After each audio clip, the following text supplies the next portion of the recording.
Je pense que la plupart d'entre vous, vous connaissez ce texte de l'Évangile. Pour mémoire, il s'agit du texte dit du fils prodigue. Vous savez pourquoi il est prodigue? Il est prodigue, quelqu'un de prodigue. Vous savez ce que c'est quelqu'un de prodigue? C'est quelqu'un qui donne largement. Santé, c'est ma tournée. Ça, quelqu'un de prodigue. Alors lui, il est prodigue, le fils, mais il est prodigue avec l'héritage de son père. Il est prodigue avec l'argent d'un autre. Je ne vais pas faire de politique, mais l'État est un peu comme ça. Il est prodigue avec l'argent des autres, enfin votre argent, pour ceux qui payent des impôts. Il est prodigue, il donne de l'argent. Et c'est d'autant plus facile quand cet argent, ce n'est pas vous qui avez travaillé pour l'avoir. Donc le fils, il est prodigue. Qui d'autre est prodigue dans ce texte? Le Père. Mais alors le Père, il n'est pas prodigue en argent, il est prodigue en amour. Il donne de l'amour, sans cesse et toujours. Ça, c'est le Père. Tous ceux qui viennent à lui, il les accueille, sans les juger. Tous ceux qui viennent à lui, il leur dit « Je t'aime, mon enfant ». En fait, le Père aimerait bien que nous soyons comme lui. Il aimerait bien que vous soyez comme lui. Qu'à chaque fois que quelqu'un vienne vous demander quelque chose, au lieu de l'envoyer péter, vous lui dites « Bienvenue, mon ami ». Et si possible, que vous puissiez lui donner ce qu'il vous demande. C'est ça, être prodigue. C'est ça, être prodigue comme Dieu. Dieu ne cesse de donner quand on lui demande. Alors, j'aimerais vous proposer, j'aimerais vous inviter à repartir de cette messe avec quelque chose de ce texte. Et donc, je vais vous poser ma problématique. Quel intérêt avez-vous à entendre ce texte? Il y a les vieux briscards, ils l'ont entendu 40 fois ce texte, ils ne savent même plus pourquoi ils l'entendent, ou ils ne savent même pas pourquoi, à quoi ça sert, si ce n'est que je vous dise encore et toujours que Dieu pardonne. Vous êtes contents? Dieu pardonne. C'est vrai. Ça fait toujours du bien d'entendre que Dieu vous pardonne. D'ailleurs, le Père Cyril est disponible pour confesser. Ceux qui veulent recevoir l'amour du Père prodigue, allez-y, c'est gratuit. Ah ben justement, c'est gratuit. C'est ça qui est intéressant, c'est que c'est gratuit. On pourrait peut-être faire payer les sacrements. Alors si on faisait payer les sacrements, on deviendrait des simoniaques. Vous savez, ce type dans les Actes des Apôtres qui vendait les sacrements. Simoniaques. Alors si on vend les sacrements, nous on est excommuniés. Alors on ne le fait pas. Donc on ne le fait pas. Mais c'est intéressant. Pourquoi est-ce qu'on ne le fait pas? Bon, parce qu'on n'a pas le droit, parce qu'on ne veut pas être excommunié. Mais aussi parce que si on le fait, alors effectivement, on se coupe de cette communion du Père, on se coupe du Père qui est prodigue gratuitement. Êtes-vous prodigue gratuitement dans vos vies? Est-ce que vous donnez sans compter? Ou dès qu'on vous demande un service, vous êtes là, oula, ça fait 15 minutes que j'y suis là, j'ai mis 4 assiettes sur 8 sur la table là, pour la famille, je vais peut-être m'arrêter parce que je commence à être un peu fatigué, quoi. Ou alors quand vous avez rendu un service, vous le faites payer pendant toute la soirée à ceux qui vous entourent. Attends, t'es gentil, j'ai descendu les poubelles, j'ai passé la serpillière et tout. Vous savez, c'est ce genre de... On est prodigue, c'est extraordinaire quand même. Être prodigue, c'est donner sans compter et d'arrêter de faire payer aux autres le petit effort que nous avons fait. Ça, c'est être prodigue. Soyez prodigue. Arrêtez de compter. Arrêtez de faire payer aux autres ce que vous leur donnez. Bien, continuons. Quel est le but de Dieu? Quel est le but de Dieu? Un texte, ça a toujours une intention. Quel est le but, quelle est l'intention de saint Luc dans ce texte? Quelle est l'œuvre de saint Luc dans son évangile? Vous vous êtes posé un jour la question? Pourquoi est-ce que saint Luc a écrit un évangile? Et qu'est-ce qu'il veut quand il écrit cet évangile? Saint Luc, c'est l'homme des deux fils. Cette problématique des deux fils, vous l'avez quasiment dans tout l'évangile. Et saint Luc, il n'a d'autre but que de convertir le cœur des pharisiens. Dans cette parabole, où sont les pharisiens? C'est le fils aîné. Saint Luc, il aime bien le fils cadet. Parce que le fils cadet, il fait des conneries, mais au moins il les fait. Et puis à un moment donné, grâce à Dieu, le fils cadet, il revient. Terminé, il est revenu à la maison, il a demandé pardon. Le problème, c'est le fils aîné. Le problème du fils aîné, c'est qu'il est persuadé qu'on lui doit quelque chose.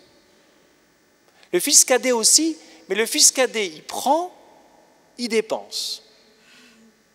Le fils aîné, c'est un peu différent, il n'ose pas. Il n'a pas assez de courage de prendre l'héritage, de partir et de tout dilapider.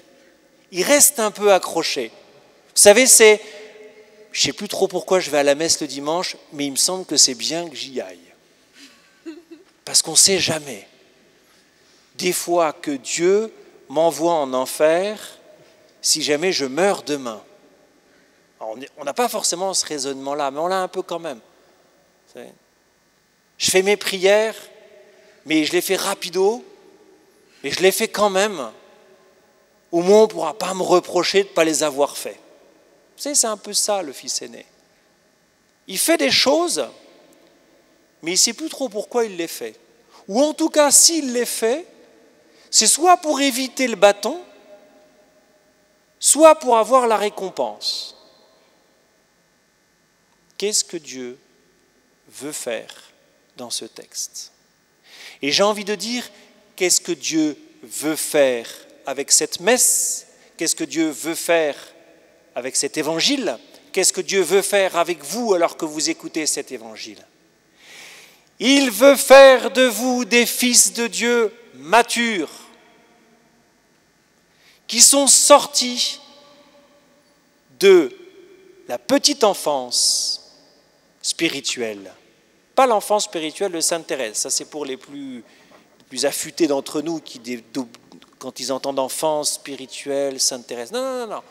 La petite enfance spirituelle, c'est « Seigneur, donne-moi ce que tu me dois. Alors je vais faire ce qu'il faut pour que tu me donnes toujours ce que tu me dois. Et s'il m'arrive une tuile, surtout Seigneur, viens la résoudre. Et si tu ne la résous pas en temps et en heure, tu es vraiment un salaud. Je vais faire plutôt autre chose. Je vais devenir bouddhiste, c'est plus simple. C'est mieux. » Ça, c'est le fils aîné. Il fait les choses pour qu'on le rétribue. C'est le bon petit soldat. C'est le militant. C'est pas mal, mais ce n'est pas suffisant. Ce n'est pas encore un fils. Et puis vous avez le fils cadet, alors lui, c'est grand train, c'est allons-y, on a le droit de tout faire, Dieu il chauffe pas, on y va, on fait toutes les conneries qu'on veut, de toute façon on est les maîtres du monde et on ne doit rien à rien ou à quiconque. Ça c'est l'ado. Alors il y a des gens qui toute leur vie, soit sont petits enfants, soit sont des adolescents. Toute leur vie. Hein. Vous avez beau avoir 50 ans, il y a des gens, ils ont 50 ans, ils sont soit petits enfants, soit des ados. Dieu veut que vous sortiez de ces deux attitudes qui ne sont pas des attitudes d'enfants de Dieu, mais qui sont des attitudes, encore une fois, soit de petits garçons et de petites filles, soit d'adolescents un peu emmerdants, il faut bien le dire. Et qu'est-ce que c'est qu'être enfant de Dieu? Déjà, c'est d'accepter de sortir de ces deux attitudes-là. Vous aurez compris, ça je l'ai dit suffisamment, vous aurez compris quelque chose de Dieu si vous avez compris que Dieu ne vous doit rien. Dieu ne vous doit rien. Alors arrêtez de lui demander de résoudre vos problèmes. Je ne dis pas il s'en moque, parce qu'il est bon. Mais ce n'est pas ça qu'il attend de vous. Ce qu'il attend de vous, c'est que vous priez pour être comme Jésus, des fils et des filles. Qu'est-ce que Jésus fait dans sa vie? Il fait deux choses. Il accomplit la mission du Père et il s'entoure de frères et de sœurs pour grandir en fils.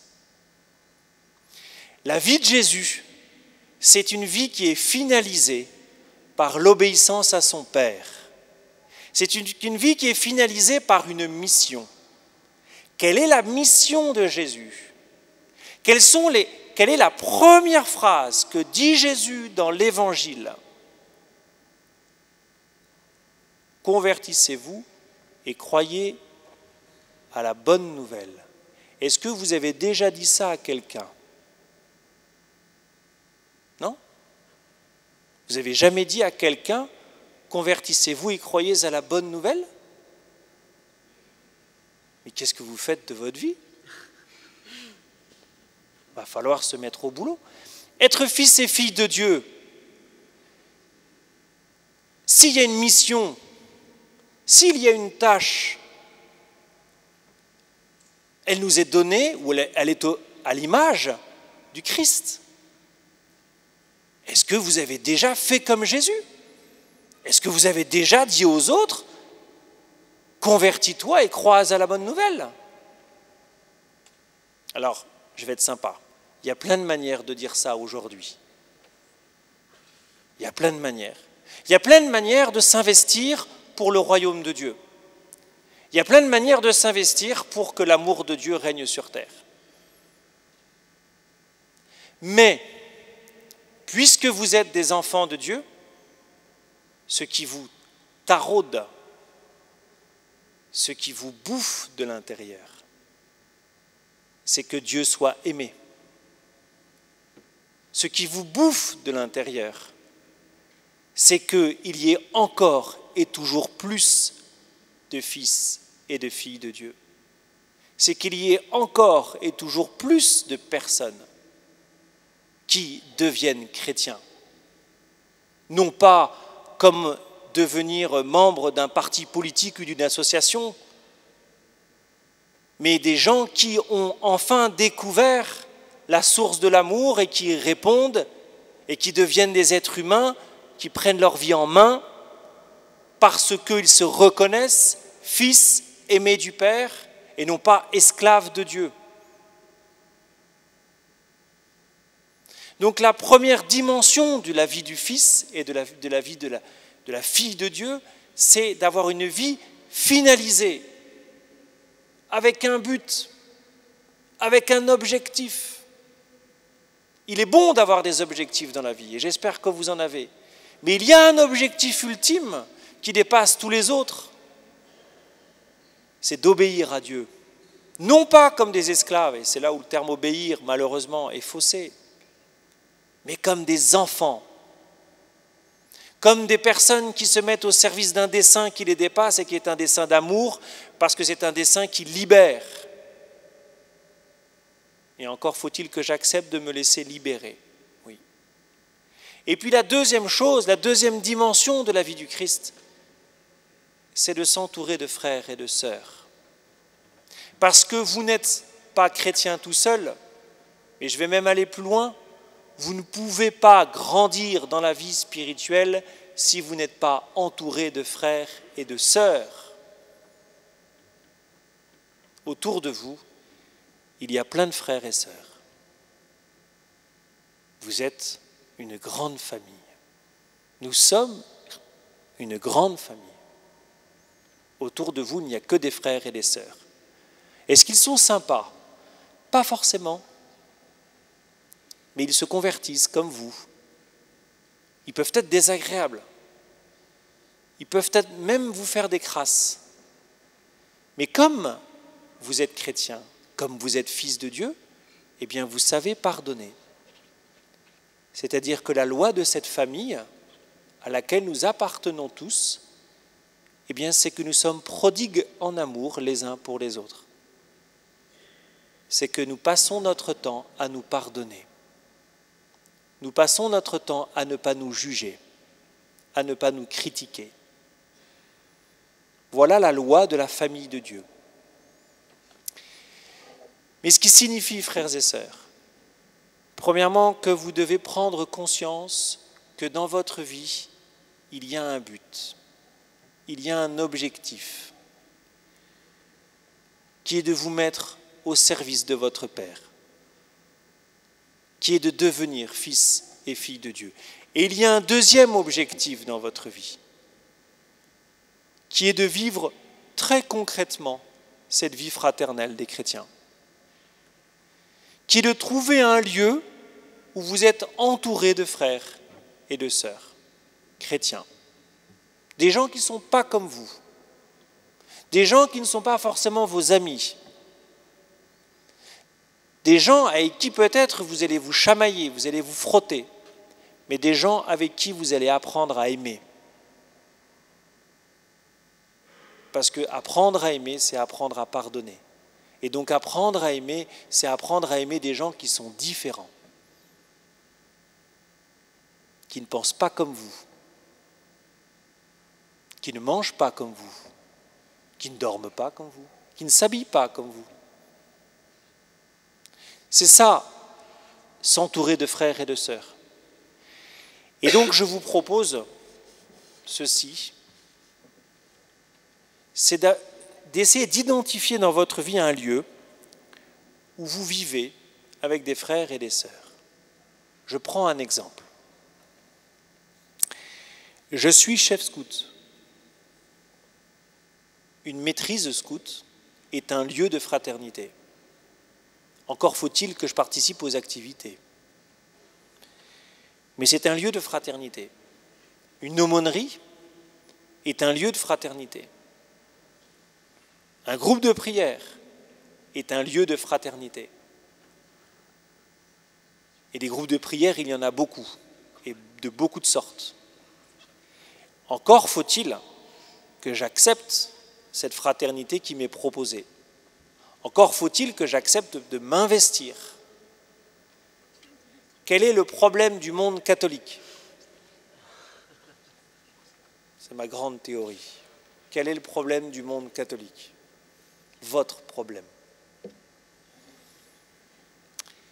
Vous ne grandirez dans la vie spirituelle que si vous vivez en frères et sœurs. Ce qu'il vous manque, très souvent, pas pour tous, mais très souvent, c'est des lieux où vous vivez avec des frères et des sœurs. Tant que vous viendrez à la messe, seul, si je puis dire, et que vous repartirez seul, sans avoir des lieux où vous priez, où vous servez avec d'autres, dans une communion véritable, vous ne grandirez pas spirituellement. Et je vous retrouve dans 20 ans, vous n'aurez pas avancé. Des lieux fraternels, c'est aussi des lieux de pèlerinage, par exemple, des lieux de session, des lieux de retraite. Cherchez des lieux où vous investir et cherchez des lieux où vous investir avec d'autres. Amen.